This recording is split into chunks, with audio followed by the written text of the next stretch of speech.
Oke, baik pemirsa Pulung TV, TV-nya Tiuh Pulung Kencana. Hari ini kita sangat berbahagia, gembira karena kehadiran tamu istimewa nih dari pusat, dari Jakarta, dari Kementerian Dalam Negeri Republik Indonesia. Bersama kita ada Bapak Darmansyah Lubis, Sarjana Ekonomi. Pak Darma, selamat datang. Kemudian ada Dr. Yadi, Sarjana Hukum, Magister Manajemen dari Irjen, Pak ya, Irjen Kemendagri. Selamat datang, Pak. Yang mengucapkan di Tiuh atau Desa Pulung Kencana, Kabupaten Tulang Bawang Barat, di Kecamatan Tulang Bawang Tengah. Nah, ini pasti ada maksud tujuan ini Bapak-bapak hadir ke sini.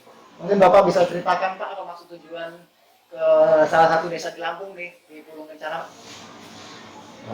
Assalamualaikum warahmatullahi wabarakatuh. Salam. Terima kasih Mas Sulis atas kesempatannya kami bisa berbicara di Desa Pulung Kencana, Kabupaten Tulang Bawang Barat, Kecamatan Tulang Bawang Tengah. Sebagai salah satu desa pemenang juara lomba desa dan kelurahan tingkat provinsi tahun 2021. Maksud kami datang kemari adalah untuk memonitoring tingkat perkembangan desa dan inovasi desa yang ada di sini. Sejauh mana perkembangan desa dalam hal ini di bawah binaan Dinas PMD Provinsi Lampung. Setelah kami sampai di desa, ternyata inovasinya cukup memuaskan dan bahkan di luar ekspektasi kami. Ternyata desa ini sudah cukup maju sekali dengan teknologi yang sangat, ya menurut kami sangat bagus ya Pak ya, sangat bagus lah. Semoga ini bisa menjadi desa percontohan untuk di Kabupaten Tulang Bawang Barat, khususnya atau umumnya untuk provinsi seluruh Indonesia, di desa-desa memberi inovasi yang cukup membanggakan. Dan untuk kedepannya semoga desa Pulung Kencana akan lebih maju kembali dengan predikat lebih bagus kembali. Kemudian dari saya sekian, terima kasih. Wassalamualaikum warahmatullahi wabarakatuh. Waalaikumsalam. Terima kasih Pak Dharma. Selanjutnya dari Pak Dokter Royadi, silakan. Baik, terima kasih. Assalamualaikum warahmatullahi wabarakatuh. Waalaikumsalam. Selamat siang, salam sejahtera untuk kita semua. Syukur alhamdulillah ya Pak ya. Ini saya perhatikan ini desa yang smart.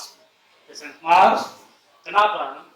Karena kita mengikuti bersama apa yang dipresentasikan sejak awal sampai hari ini. Ini cukup memberikan gambaran bahwa rupanya desa ini lebih maju, unggul dibanding desa-desa yang ada yang lain seperti itu. Ya, kita bisa lihat bagaimana desa Tiuh ini bisa mengangkat, mensinergikan antara ekologi dengan ekonomi, dan bisa mengangkat ke teknologi digital yang cukup menggembirakan. Ini sesuai juga dengan arahan Bapak Presiden bahwa bagaimana untuk desa itu bisa jadi mandiri. Desa itu juga bisa survive. Kalau kita perhatikan di sini, Tiuh ini mulai dari masyarakatnya, demografinya. Demografinya terkesan itu gotong royongnya cukup tinggi dengan visi tadi. Visinya apa tadi? Pokok 3 visi tadi. Moto apa visi tadi kan? Kepala desa itu. Moto ya, bersama dan seterusnya. Nah, dari moto DQ di sini sudah terlihat tingkat kerukunan, tingkat kegotong royongan cukup tinggi. Dipimpin oleh kepala desa atau kepala PIV-nya yang juga berpikiran smart, berpikiran maju ke depan. Bagaimana membangun dari pinggiran, mulai dari desa. Jadi rupanya Pak kepala desa ini sudah menangkap arahan Bapak Presiden mau dibawa kemana suatu desa pinggiran ini untuk ke depannya. Dari demografi, yang notabene tadi sudah tergambarkan tingkat kegotong royongan dan sudah kita saksikan bersama dan sudah kita buktikan bersama. Tadi kita sholat Jumat itu di sarana ibadah masjid yang dibangun secara gotong royong bersama-sama oleh masyarakat yang nilai rupiahnya tidak bisa diukur sangat besar. Itu terbukti. Kedua, terbukti juga di sini bahwa ada tingkat penanganan kebersihan. Tingkat penanganan kebersihan yang sangat menarik di sini. Tadi dilihat bahwa ini saya tangkap besar sekali. Mereka bisa memberdayakan masyarakat dengan membuang sampah yang ada semacam kayak bank sampah yang outputnya itu secara ekonomi dijual dan untuk membiayai masyarakat kesehatan, untuk biaya kesehatan masyarakat yang notabene masyarakat yang kurang beruntung. Secara pertanian, karena di sini masih domain pertanian, bagaimana cara mengatasi hama? Tadi sudah dipaparkan oleh Pak Kepala Piumnya. Di sini terlihat bahwa bagaimana mengatasi hama tikus. Rupanya pemikiran Pak Kepala Piumnya ini itu sangat menarik sekali. Dia tidak menggunakan racun atau tidak menggunakan pestisida, tapi bagaimana dia hasil studi banding, hasil kunjungan di Padang, bagaimana cara mengurangi hama tikus. Tentunya dia gunakan tadi masyarakat pertanian tadi dengan semacam burung hantu.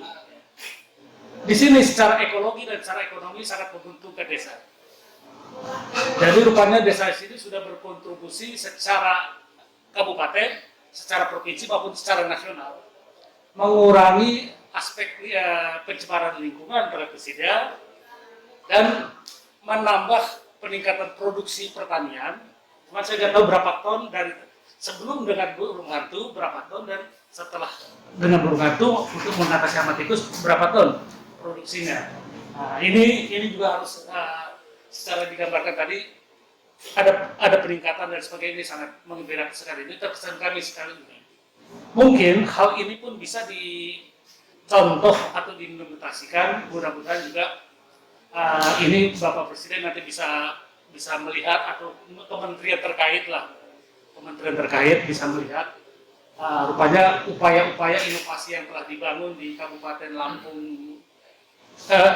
Tulang Bawang Barat khusus di desa ini bisa disimulasikan, dicontoh oleh desa-desa yang ada di provinsi atau di kabupaten, provinsi, bahkan secara nasional. Ini karena ini sudah terbukti dan saya lihat berhasil. Dan ini coba dipertahankan khusus juga di sini. Tolong sekali lagi bisa disinergikan dari aspek perencanaan dan penganggaran aspek perencanaan.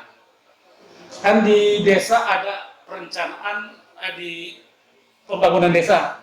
RPJMDes untuk 6 tahunannya.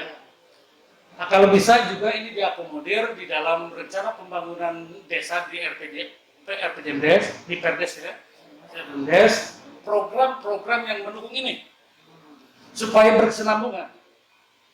Nah, kemudian juga tahunannya coba dijabarkan juga dalam RKPDes, supaya nanti jelas terukur program kegiatan-kegiatan ini ada sumber penganggaran dari mana dan dari mana.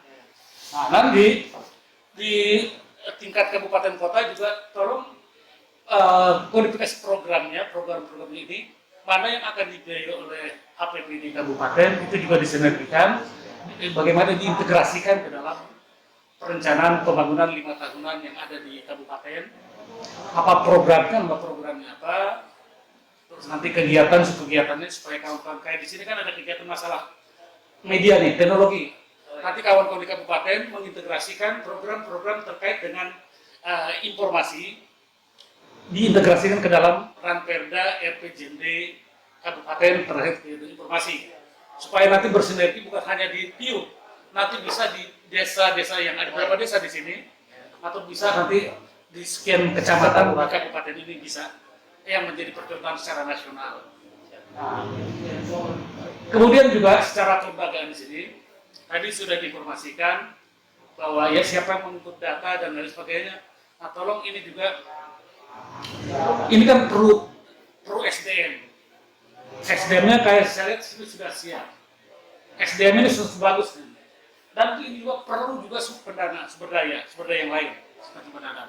Makanya tadi saya arahkan bagaimana masuk ke dalam perencanaan dan penganggaran di desa maupun perencanaan penganggaran di kabupaten kota, mana yang akan dibiayai oleh desa, mana akan dibiayai oleh kabupaten di kabupaten kota.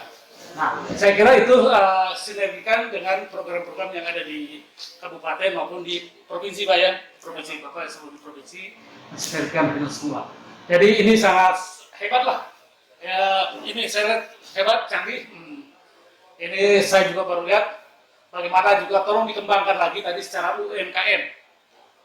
Tadi saya sudah mencoba membuktikan, kita ya sudah mencoba membuktikan bagaimana kita mencoba makan hasil inovasi yang dilakukan oleh PKK membuat mie dari singkong racun. Dengan terlebih dulu cara membuang racunnya direndam dan sebagainya. Nah ini kan jenis teknologi tepat guna, Pak. Teknologi tepat guna dari barang yang beracun bisa dijadikan konsumsi jadi mie dengan membuangkan racunnya. Nah hal ini juga tolong kalau bisa juga hal-hal yang baik-baik ini, yang inovasi-inovasi ini ada yang membukukan, dalam arti didokumentasikan supaya ini bisa berkesinambungan dan bisa dicontoh oleh orang lain begitu ada tulisan dan sebagainya.